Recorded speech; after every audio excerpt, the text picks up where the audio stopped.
Wonder Woman arrived in 2017 as a symbol of empowerment and hope, and we're about to take a deep dive into one of DC's best movies of its current era. BD here with your recap to the rescue, taking a deep dive into 2017's Wonder Woman movie as a full spoiler recap which will include enough Easter eggs to make any bunny hop, getting you ready for Wonder Woman 1984, maybe just taking a trip down memory lane with some exclusive insights. You might learn something, and if we leave something out, I encourage you to let us know in the comments. Wonder Woman starts in the present day, showing Diana Prince getting a photo of herself from the past, courtesy of her pal Bruce Wayne. You might have heard of him. We're not going to dive into any of the Justice League stuff in this recap, not the theatrical version or Zack Snyder's edition coming to HBO Max, because neither really have that strong of ties to Wonder Woman 1984 or the first Wonder Woman movie outside of this one scene. And I can say that because I've seen 1984 in its entirety aside from a post-credit scene which is going to be attached when it releases. Anyway, Wonder Woman takes us back in time and heads to Themyscira, where we see a young Diana getting trained by Antiope, complete with a little history lesson about the god named Ares who made it his mission to corrupt and instill evil in humans. Zeus cast Ares out and left the Amazons with the god killer sword like a just in case. A young Diana is not immediately made aware of her lineage as the daughter of Zeus, possibly because Hippolyta is shielding her from a harsh story which references DC's Heracles, aka Hercules. But you are not an Amazon like the rest of us. As the story goes in comics, Hippolyta defeated Heracles in battle but was impressed with his skills, so she invited him and his men to feast in Themyscira. Heracles took the offer but used it to drug Hippolyta, force himself on her, and steal her godly girdle.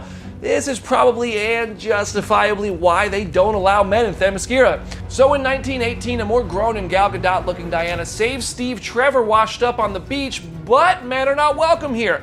He's a pilot hiding from German ships. They find Themyscira only to get wiped out, but not before Antiope gets killed saving Diana. Steve confesses everything about himself thanks to the Lasso of Truth. But it's really hot. Like he's a spy, and explains the war going on in the outside world. The notebook he has clues to Isabel Meru, aka Dr. Poison, and it contains her plans of unleashing a deadlier mustard gas under the orders of Eric Ludendorff, another bad guy. Dr. Poison, by the way, is very loosely based on a character by the same name in comics. They especially look different, but the goggles atop Meru'S head in the movie are the best reference to Dr. Poison's appearance in comics. Diana and Steve head out for the rest of the world. Steve swears he's not a virgin. You don't sleep with women. No, I mean, I do sleep with women. I sleep with... Yes, I do. And it's time for some new, not so obviously super heroic attire. After a little shopping, Diana and Steve are attacked by Ludendorff's spy in an alley where Diana's superpowers allow her to save Steve Trevor from a bullet. A clear nod and flip on the original Superman film where Superman saves Lois Lane from an impending bullet. Is there anything else you want to show me? Oh, and Diana tastes ice cream for the first time, which is more than just a cute moment in the movie. It's homage to a moment in DC's Justice League comics in the New 52 relaunch, and also happened in the animated movie Justice League War. Steve Trevor recruits Samir, Charlie, and Chief to help stop the gas attack, and suddenly we've met the people in that photo Bruce sent to Diana earlier in the movie. Samir, by the way, let it slip later in the movie that he is a Black Hawk, a group of pilots in DC Comics, but one which has become more important in mainstream media because there were rumors once upon a time that Steven Spielberg was going to make a Black Hawks movie. Now, no idea if that was true or not, or if it still is, but interesting. No one can forget the amazing No Man's Land moment where Diana says, y'all stereotypes about women. We can absolutely kick ass too, and everything changes from this point forward. Steve stops Diana from killing Ludendorff later on. Ludendorff uses the gas to kill a bunch of people. Diana gets mad at Steve for that, and Diana gets to kill Ludendorff anyway. She thought he was Ares, but he wasn't, so the war doesn't stop. Sir Patrick, a dude who has been in the movie all along, reveals himself to be the true villain, Ares. Whoa, major plot twist, but he's short-lived as the bad guy because, again, Wonder Woman kicks ass. Steve pilots the bombs away from a battle and the world and sacrifices himself, and it's a tough scene for Diana, and we all really just feel this one pretty hard if we're being honest.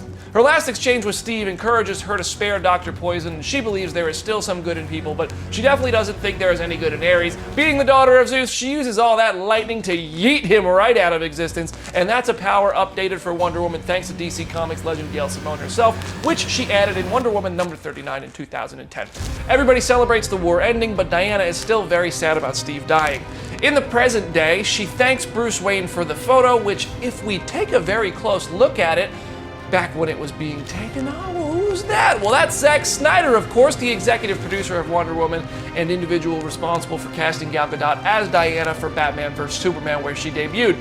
What Easter eggs and references did you catch in 2017's Wonder Woman? Share yours in the comments section or send them my way on Instagram at BrandonDavisBD. And if you're watching us on YouTube, be sure to like this video and subscribe to our channel. And head over to Comicbook.com/DC for more updates, including exclusive interviews and surprises with the cast of Wonder Woman 1984.